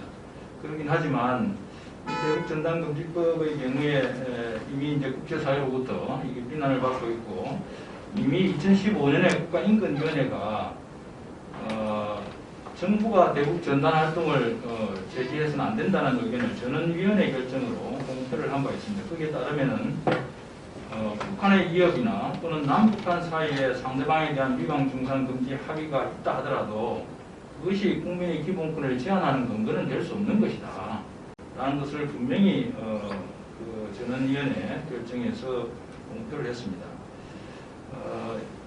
이 법률의 경우에는 민간단체나 민간인이 북한의 불특정 주민에게 정보를 전달하는 행위를 금지하고 있는데, 그러면서 그 행위로 인해서 대한민국 국민의 생명, 신체에 위해를 끼치거나 심각한 위험이 발생한 경우에 형사처벌하도록 되어 있습니다. 아까 5.18 경우하고는 또 좀 다르게 전단 살포 행위를 했다 하더라도 그 결과가 마치 결과범처럼 이렇게 되어 있습니다. 국민의 생명, 신체에 위해를 끼치거나 심각한 위험이 발생한 경우에 형사처벌하도록 되어 있습니다. 이런 경우가 그래서 저는 오히려 이게 실제로 법 적용이 법 적용을 해서 처벌이 될 수 있는 조항인가 하는 생각을 가졌습니다. 이 부분 한번 우리 발표하신 민 변호사님이 한번 나중에 한번 어떤 의견이신지 의견을 좀 묻고 싶고요. 문제는 형사처벌 위험을 감수해야 되는 미축 효과입니다. 민 변호사님 잘 말씀하셨습니다만은 이로 인해 국민이 북한 주민에게 정보를 전달하는 행위를 차단하는 효과가 즉각적으로 나타나게 되어 있습니다. 처벌의 기준이 너무 모호하기 때문입니다. 북한 주민에게 자유의 가치를 알리는 활동은 자유민주적 기본 질서에 입각한 평화 통일을 지향하는 헌법적 과제를 우리 헌법 4조에 평화적 통일을 지향한다라고 하는 헌법적 과제를 이행함에 있어서 저는 필수적이고 중요한 활동이라고 봅니다. 정부 차원이 아닌 민간 차원에서의 정보 교환은 통일의 중요한 전제인 남북 주민의 동질성 회복을 위해 필수적입니다. 정부가 민간의 정보 교환을 차단한 채 통일의 과제를 독점하려는 것은 통일을 지향하는 헌법 4조의 정신과 배치된다고 봅니다. 국민의 생명, 신체에 대한 위해를 방지한다는 명분 그 자체는 타당할 수는 있겠습니다. 그러나 중대한 표현의 자유를 전면 제한하는 목적은 단순한 명분만으로는 부족합니다. 특히 형사처벌로 표현을 억압하는 경우에는 개별적인 상황에서 명백하고 현존하는 위험을 정부가 인정해야 됩니다. 아까 우리 노슬 위원님께서도 뭐 지적을 하셨습니다만 명백하고 현존한 위험 플러스 아까 그때 이제 미국의 법리를 말씀하셨던 거는 그 소위는 선동하는 행위입니다. 선동하는 행위를 처벌할 때 인사이트먼트는 일반적으로 처벌되는 게 아니라 imminent lawlessness, 그러니까 당장에 어떤 위법한 행위를 해라, 폭동을 해라 라고 하는 그런 범죄 행위를 선동할 때 처벌합니다. 그런 법은 그런 행위는 미국에서는 이제 보호되지 않는 표현이기 때문에 형사처벌의 가능성이 노출되게 됩니다. 이 상황도 저도 그런 imminent lawlessness의 법리를 충분히 적용할 수 있다고 보여집니다. 어쨌든 단순히 그러니까 이제 여기 지금 아마도 제 느낌에는 대북전단금지법에서 대북전단을 살포하고 난 다음에 그것이 그 효과가 국민의 생명, 신체에 위해를 끼치거나 심각한 위험이 발생한 경우에 처벌하겠다라고 하는 것은 아마 이 법리를 조금 나름대로 생각을 했던 것 같긴 합니다. 그러긴 하지만 이거는 아까 말한 대로 그 기준이 너무 모호하고 또 형사처벌로 표현을 넣어가는 경우에는 이런 어떤 그 위험성에 대한 그 절박한 위험에 대한 방지 목적이 입증을 정부가 해야 됩니다. 근데 과연 그런 같지는 않고요. 지금 이게 그 다음에 민 변호사님도 적절히 아주 말씀하셨습니다만은 통일부 장관의 승인을 받도록 하는 시스템으로 되어 있습니다. 아니, 승인을 받으면 살포 행위는 허용되는데 이 경우는 전형적으로 헌법재판소가 금지하고 금지로서 설명했던 허가 내지는 금지의 원칙에 위반되는 거라고 봅니다. 헌법재판소는 4가지 요건이 충족되면 허가제 내지는 금열이다라고 해서 인정을 했습니다. 그래서 4가지 요건은 잠깐 소개해놨습니다만은 표현물을 제출하게 하는 의무인데 이것도 당연히 이제 사전에 표현물을 제출해야 되죠. 그 다음에 그것을 심사를 해서 승인을 하는 과정이 이제 심사 과정이고요. 그 다음에 승인을 받지 않은 표현물은 금지하는 것이 지금 금지되어 있는 거니까요. 그 다음에 심사 과정을 관철시킬 수 있는 제재 수단이 존재하면은 금전에 해당됩니다. 형사처벌하는 거니까. 따라서 제가 보기에도 이 승인을 통해서 전단 살포를 할 수 있도록 허용하는 이 시스템은 전형적인 헌법이 금지하는 금전에 해당됩니다. 헌법재판소는 금전 요건 4가지를 충족하게 되면은 그것은 어떠한 이유로도 어떠한 공익을 이유로 해서도 허용되지 않는 절대적 금지의 원칙입니다. 금전은 그렇기 때문에 21조 2항에 바로 위반되는 것 아닌가 하는 그런 생각을 갖습니다. 예, 이상입니다. 박수 부탁드리겠습니다. 우리 이명훈 변호사님. 네, 간단히 중복되는 요소 반응으로 간단히 말씀드리겠습니다. 발표자의 그 발표 결론에 전적으로 동의를 하면 균형적인 입장에서 언론의 자유를 다 표출하고 그것이 어떤 사상의 시선, 정부가 나서서 이것이 바람직한 언론이다. 라고 이렇게 선언을 하는 것은 그 자유민주주의 정신의 정면으로 배치되는 것입니다. 두 번째로 입법권의 역할에 대해서 보겠습니다. 앞서 얘기와 같이 중복이 됩니다만은 이 법률들을 보면은 약간 그 졸속으로 처리된 느낌을 가지고 있습니다. 지금 뭐 정부 여당이 뭐 굉장히 그 의석수가 많지만 우리가 의회 민주주의라고 할 때, 대의제도라고 할 때 왜 우리가 대표를 통해서 입법을 하느냐? 그것은 그 대의자들이 우리보다 나은 사람으로서 어떤 전문성을 갖고 합리적인 토론과 타협으로 좋은 결론을 이끌어낼 거라는 것을 전제하고 있는 것입니다. 그렇기 때문에 대의민주주의가 무슨 다수결 원칙이다. 이렇게 단순한 등식을 해서는 안 되는 것입니다. 다수결 원칙만 할 바에는 사실은 뭐 국민 전체에 대해서 그때그때 의견을 물어보면 되는 거지 못하라고 입법부에서 자세한 어떤 절차 규정을 마련하고 독해를 하고 그러겠습니다. 그래서 이 수기라는 그 딜리버레이션, 그 토론과 타협을 통해서 최대한 어떤 합의를 도출하고 또 소수자의 의견을 존중하고 하는 것이 대의민주주의의 아주 중요한 요소인데 그것을 도외하고 단순히 우리가 뭐 인원수가 많으니까 이거는 뭐 투과시킨다. 이런 식으로 하면 그 대의제도 자체의 어떤 본질적인 어떤 역사성을 후퇴시키는 것이 아닌가라는 이런 생각을 하고 있습니다. 그 다음에 이제 세 번째 마지막으로 그 남북관계 관점에서 보면 우리가 지금 이제 헌법재판소가 설립이 되고 이 상당히 이제 뭐 시간이 지났습니다만은 지금 우리나라의 헌법에서 가장 발전된 모습은 뭐냐라고 한다면 어떤 규제의 필요성이 있다라고 하더라도 그 규제가 과연 어떤 인권이나 기본권을 제한하기에 적합한 수단이냐, 그 규제가 반드시 필요하냐라는 것을 따지자는 것입니다. 그러니까 그런 그 어떤 수단의 적절성과 수단의 어떤 필요성 혹은 최소 신뢰성을 구현하는 것이 헌법 37조 2항의 소위 비례 원칙, 과잉금지 원칙을 얘기하는 것이고 그것이 어느 정도 발전되느냐에 있어서 우리나라는 지금까지 상당히 획기적인 발전을 해온 것입니다. 그런데 이런 입법에 있어서 말하자면 대북 전단 표현을 북한의 그 어떤 정치적 표현을 하는 그런 행위 자체를 그런 행위를 하면 북한이 무슨 뭐 총을 쏠 수 있다, 뭐 국민이 위험하다라는 어떤 추상적인 그런 위험성만 가지고 제한을 한다면 그것은 어떤 규제의 수단으로서의 어떤 적실성과 필요성을 벗어난 것이 아니냐.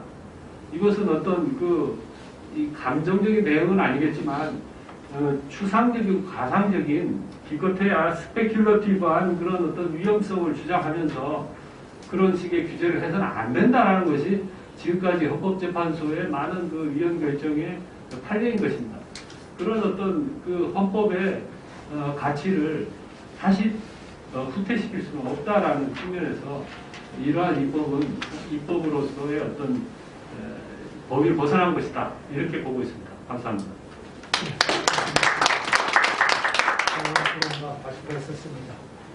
사람들이 좀 많지 않으니까 클로와 토론자 사이에 또 일단 그 토론자하고 발제자 사이에 뭐 서로 질문하실 게 있으십니까? 아까 이인호 교수님께서 말씀해 주시고 해서 잘 들리시면 네, 그만 제가 도중에서 말씀드리겠습니다. 우선 토론자 세 분께서 발표문에 대해서 상세하게 검토하시고 또 좋은 의견을 주셔서 너무나 감사드립니다. 제가 다시 이 발표문을 한 달 가져오게 될 때 세 분의 의견을 충분히 잘 반영해서 좋은 글로 만들어 보도록 하겠습니다. 우선 차례대로 말씀을 드리겠습니다. 우선 송평인 논설위원님께서 지적하신 내용에 대해서 저도 전적으로 동의합니다. 내용이 너무 훌륭하고 좋아서 저도 몇 차례 읽어봤는데요. 물론 이제 홍수대법관의 명백하고 현존하는 위험의 원칙이 지금 기준으로 보면 그 당시에 뭐 결론은 물론 이제 위원으로 내렸고 그 과정에서 이런 언급이 되었습니다만은 그 뒤에 지금까지도 그 명백하고 현존하는 위험의 원칙이 표현의 자유를 지키는 원칙으로서 오랫동안 잘 작동하고 있었습니다. 그런데 잘 아시다시피 이번에 그 트럼프 대통령 그 탄핵하면서도 이런 유사한 얘기가 나온 것 같습니다. 거기에서도 그 검찰 측 아니 임피치먼트 매니저라고 그런가요? 거기서 이제 이게 즉각적인 폭력의 위험을 선동한 것이다라는 주장에 대해서 트럼프 대통령 측에서의 반박이 수정헌법 1조에 의한 언론의 자유에 의한 것이었고, 그 트럼프의 말을 보면 물론 그 상황에서는 그런 말을 했지만은 그 사람은 뭐 애국적으로 행동하라, 단호하게 행동하라, 뭐 이렇게만 말하지 않았냐.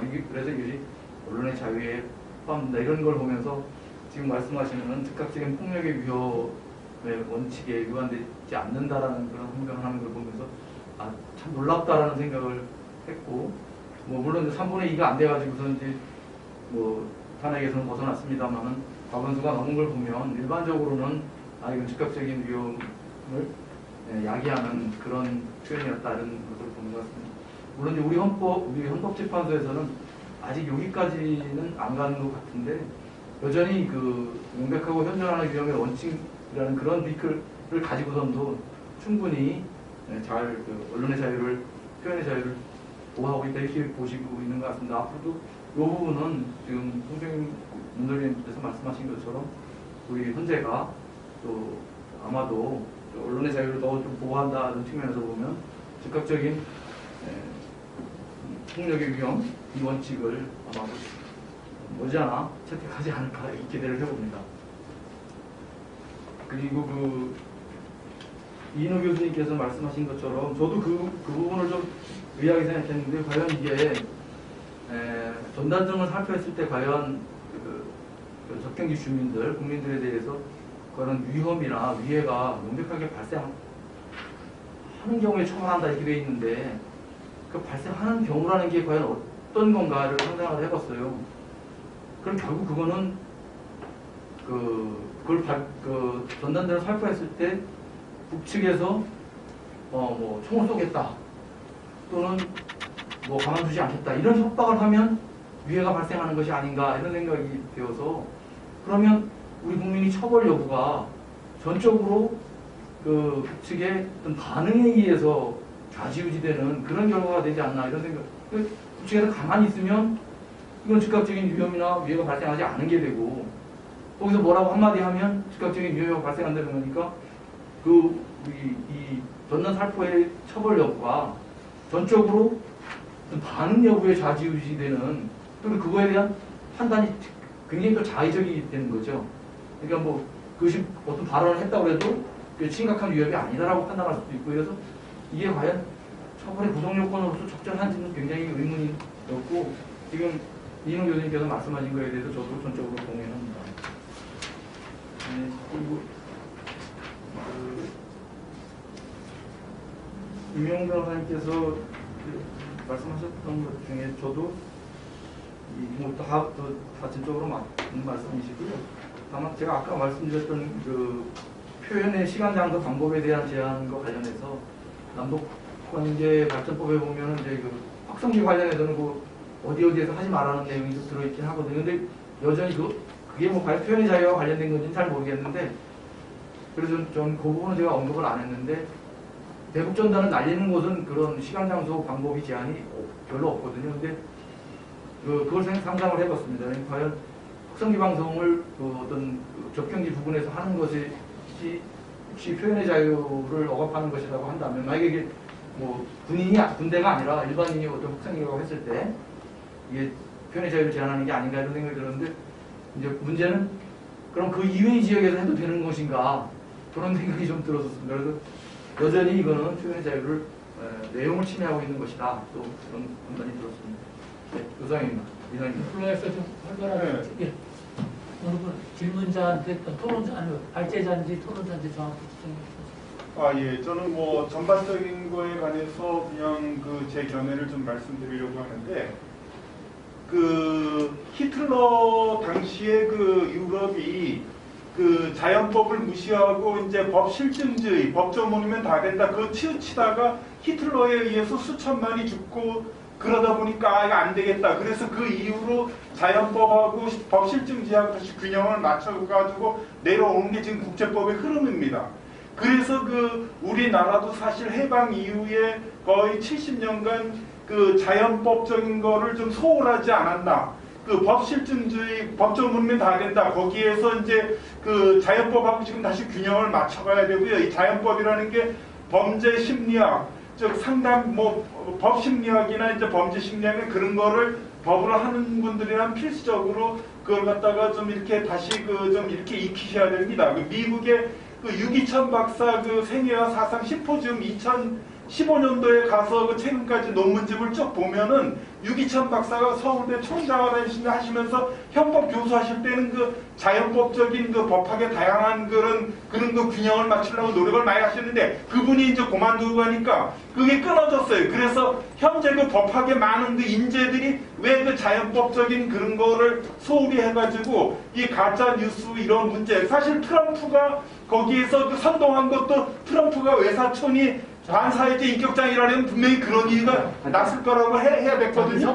그래서 말씀 다 드렸는데 그래서 여기에서 아까 여기서 자연법적인 거 우리 맨 처음에 발표하신 분이 그 자연법에 관한 것도 조금 나오고 그랬지만 그래서 지금 그 고려대 말씀해 주시고 말씀하십시오. 저는 그 최용각입니다. 직업은 무엇인지? 직업은 제가 그 법학도 하고 심리학이나 이 정신의학 그쪽 여러 방면으로 공부를 좀 많이 했습니다. 그래서 지금 여러 가지 법학 현실에 관해서 법적의 현실에 관해서 좀 안타깝게 생각해서 하는데 그 고려대에서 2019년도에 그 정세훈 염정화 교수가 그 미디어의 그 가짜 뉴스에 관한 논문을 쓴 게 그 밖에 발표된 게 있습니다. 그거 보면 신경증이나 그런 게 심할수록 가짜 뉴스 만드는 경향이 강하다. 그런데 우리나라가 사실 그런 수백만의 그런 인격장애, 성격장애, 신경증에 관한 입법이 없어요. 그래서 가짜 뉴스로 국가가 히틀러처럼 역시 우리나라도 이런 상황이 있기 때문에 그래서 그런 면에서 답변을 할 겁니다. 그런 면에서 말씀 다 드렸는데 그래서 법조계가 그런 면에서 범죄 심리학이나 고려대 사이버대 같으면 범죄 심리학도 강하게 들어가 있어요. 왜 그런 걸 안 하셨는데 그 가짜 뉴스나 그 사회를 히틀러식으로 다시 위험하게 하는 거를 분석하고 하자면 법조인들이 그것도 봐야 되기 때문에 그 중요성을 제가 말씀드리는 겁니다. 감사합니다. 예, 감사합니다. 성함이 어떻게 되시죠? 저는 최용각입니다. 잘 인정하도록 하겠습니다. 달리 또 좀 발제자하고 그 토론자들한테 직접 이제 물으실 걸 좀 말씀해 주셨으면 좋겠습니다. 우리 최영국 대표님도 질문 한번 해주시죠. 그럼 제가 좀 조금 좀 해볼까요? 네. 사실은 남북관계 발전법 보니까 위해라는 개념과 위험이라는 용어를 쓰고 있더라고요. 보니까. 근데 우리가 법학을 옛날에 배울 때는 위험과 해악이라고 배웠거든요. 위험과 해악. 그 두 개를 합쳐서 위해라고 배웠는데 이거는 보니까 위해라는 용어도 쓰고 위험이라는 용어도 쓰고 있더라고요. 그럼 좀 결과범에 관련된 거 또 이런 거 좀 다시 한번 좀 봤으면 좋겠고 또 보호법과 관련돼서 보통 이제 사람의 생명 신체라고 해서 사람이라는 개념이 들어가야 되는데 국민의 개념이 들어가고 있습니다. 이게 그렇다면은 이 남북관계 발전법이 사람의 생명 신체가 아니라 국민의 생명 신체라는 개념으로 들어갔을 때 이게 보호법이 일반법을 기준으로 일반법은 형법이니까 형법을 기준으로 해서 국가적 법익에 속하는지 사회적 법익에 속하는지 개인적 법익에 속하는지 좀 요거 좀 말씀 좀 해줬으면 좋겠습니다.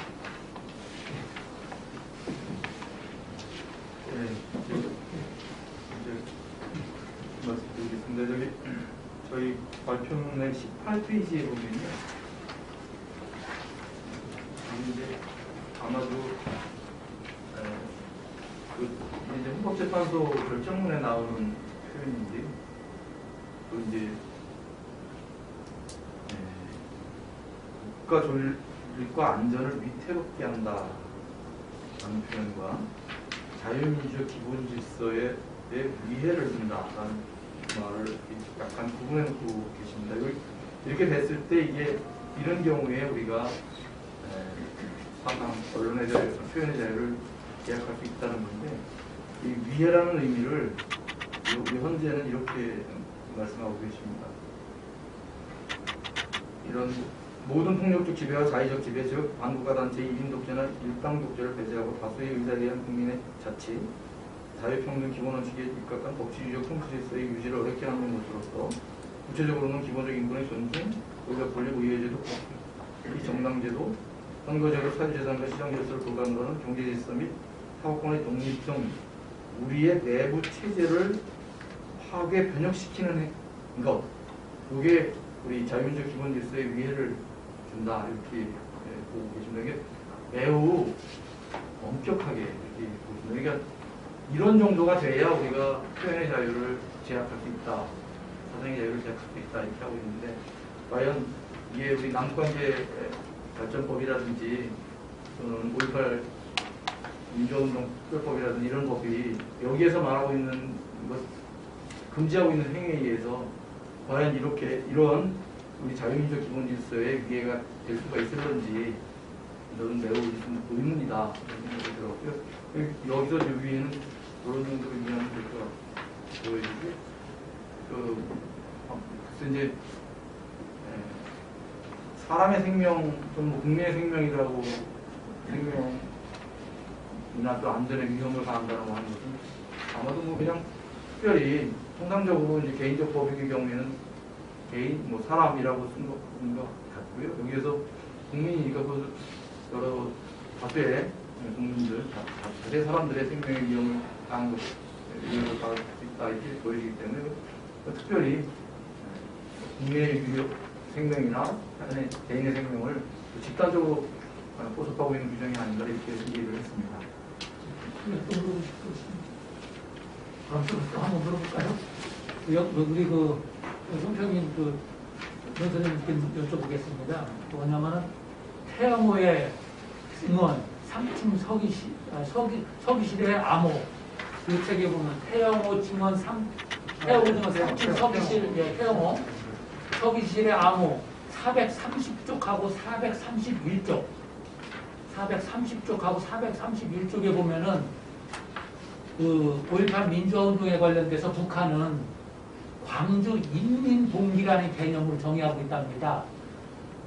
그러니까 통일전략 전술로다가 인민봉기가 일어나고 독재정권이 타도되고 친북정부가 수립되면은 북남이 통일된다.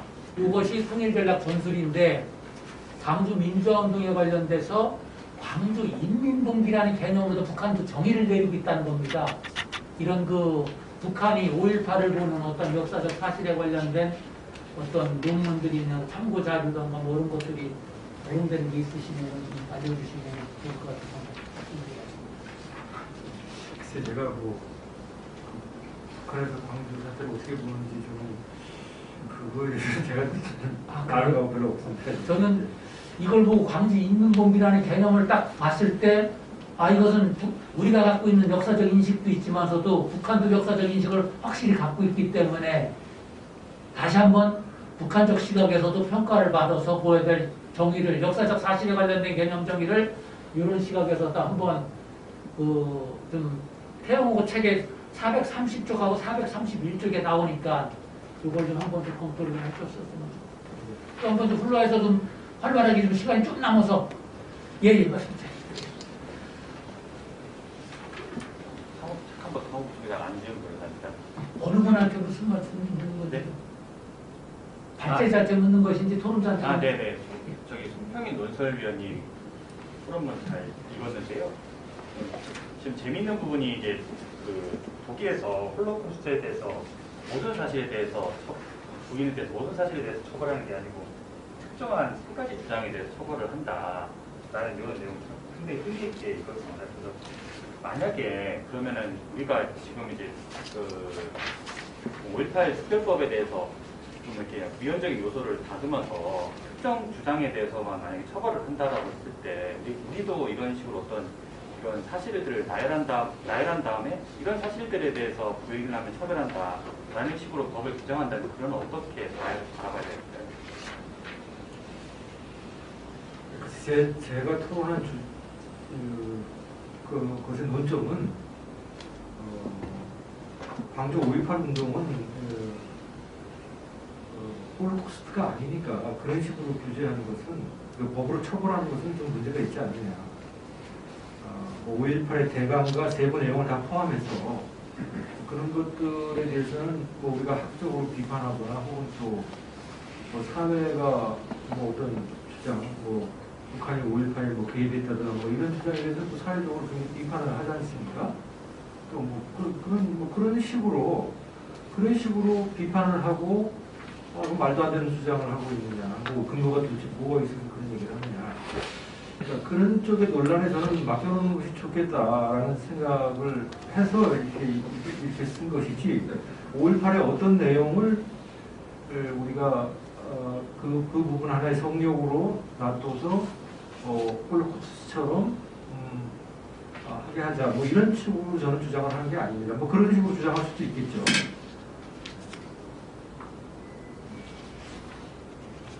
또 마무리하면서 제가 말씀드리겠습니다. 제가 이렇게 봤더니 사실에 적시하고 구체적인 판단, 구체적인 사실의 적시와 추상적인 판단, 의견 두 가지 문제에 관련된 말할 자유와 관련돼서 우리 헌법재판소에서 그 형법 307조 1항의 위헌에 관련된 그게 구술변론이 일어나서 지금 아직 결정이 안 나왔습니다. 사실적신 명예훼손에 관련된 개념이 요거에 대한 일반법으로다가도 논의될 수가 있고 그래도 많은 관심을 부탁드리고 그러니까 사실적시에 관련된 개념과 의견에 관련된 개념을 두 개를 나눠서 의견은 절대적으로 보호된다는 거 사실적시도 사실인 일상 동화적 통합에 부합하는 걸 추정된다는 개념으로다가 나가서 위헌 여부를 지금 논하고 있는 것 같습니다. 이런 측면에서 한번 그 법익에 관련된 것을 어떤 명예라는 개념에 갖고 들어가서 이것을 개인적인 개념의 법익인 명예의 개념을 들어가서 국가적인 차원까지도 국민의 생명 확대시키는 개념을 이런 형법적인 차원 이것도 한번 다시 한번 좀 검토를 좀 부탁드리면서 예. 네. 그 홀로코스트 그 제한입법 그 부분에 대해서 조금 추가를 드리면은 독일 기본법 제가 이제 뭐 그 독일의 논의를 자세히 모릅니다만은 독일 기본법 5조가 이제 표현의 자유 조항인데 거기는 이제 일반적인 법률 유보로 되어 있습니다. 이 항을 보면은 이 권리는 일반 법률의 조항, 청소년 보호를 위한 법규 및 개인적 명예권에 의하여 제한된다. 이렇게 되어 있습니다. 우리나라의 경우는 이제 일반적 법률 유보 조항은 특별히 없고, 뭐 찾아보면 뭐 있을 수도 있지만 기본적으로 일반적 개별적 법률 유보 조항이 아니고 37조 2항이라는 그 일반적 법률 유보 조항을 두고 있습니다. 그래서 개별 법률이 제한할 수 있다라는 것보다도 훨씬 더 강한 헌법적인 기본법 보장 시스템을 가지고 있어요. 그 부분만 보면 독일보다도 우리나라 헌법이 더 엄격한 그 잣대를 가지고 있다 이렇게 보이고요. 그래서 저도 아까 말씀드렸습니다만은 진짜 그 어떤 국민의 안전과 존속과 어떤 국가의 정체성에 대한 굉장히 중요한 그런 역사적 사실에 대해서는 뭐 입법자가 나름대로 그 홀로코스트와 비슷하게 그런 어떤 제한을 두고 그것이 또 바이옴전을 통과할 수도 있을 거예요. 그러면 이제 아까 그 이제 논설위원께서 말씀하셨듯이 이게 그 정도의 사안이냐라는 거는 좀 논의가 여자가 있다라는 거죠. 그리고 어떤 그 처벌되는 부분에 있어서 이미 입법자가 전제 사실로서 광주 민주화 운동에 대한 어떤 팩트 파인딩에 대해서 너무나 그 독점적인 지위를 갖고 있고 그리고 남북 전단 그 부분 법률에 대해서도 말하자면은 어떤 전단을 그 뿌리는 행위 자체가 이미 어떤 그 국민의 위해를 줄 수 있는 행위다라는 어떤 그런 전제가 좀 잘못되어 있다라는 그런 부분에서 보면 결국 우리나라 그 헌법 시스템에서 헌법 37조 2항을 엄격히 적용을 하면 종전의 헌재 판례에서도 자유권에 대한 제한과 같이 엄격히 적용을 하면 이거는 허용되기 어려운 입법인데 왜 그러면 이런 입법을 국회가 너무나 그 다수결만 믿고 쉽게 하느냐? 그것은 결국 그 자유민주주의에 대한 그 우리 헌법의 가치에 대한 그 인식이 낮아서 그런 거 아니냐. 그런 의미에서 우리 이 착한법위원회가 진짜 그런 부분을 통렬히 한번 지적을 하고 논의를 전개해 나가는데 이동 교수님도 30초 발언 한번 해보시죠. 뭐. 30초 예. 30초 발언. 예, 저는 헌법 학을 공부한 사람으로서 이런 법은 우리 헌법 질서에서 존립할 수 없다고 봅니다. 문제는 헌법재판소가 어떻게 할 거냐인데요. 저는 헌법재판소가 저는 통과 못할 거라고 봅니다. 비록 헌법재판소가 최근에 약간 그 판단이 제가 보기엔 좀 그하긴 하지만 그래도 저는 법을 한 사람으로서의 법적 양심을 가지고 있는 재판관들이라고 저는 믿습니다. 30초 없다니까 이제 우리 발제자님께서 1분 발언. 이게 아니고요. 송평인 전설위원님께서 너무나 다양한 이슈들을 말씀해 주셨어요. 사실은 아까 시간 관계상 의원님께서 표현의 자유에 관련된 부분을 말씀하셨습니다만 이게 인권의 문제라든지 또는 남북관계에서의 군사적 측면이라든지 이런 것까지 좀 말씀하셨는데 이 남북관계 발전법에 관련해서 혹시 그냥 지나치실까봐 제가 노파식으로 말씀드리는 건데 어떤 43페이지 주석 48번이 있습니다.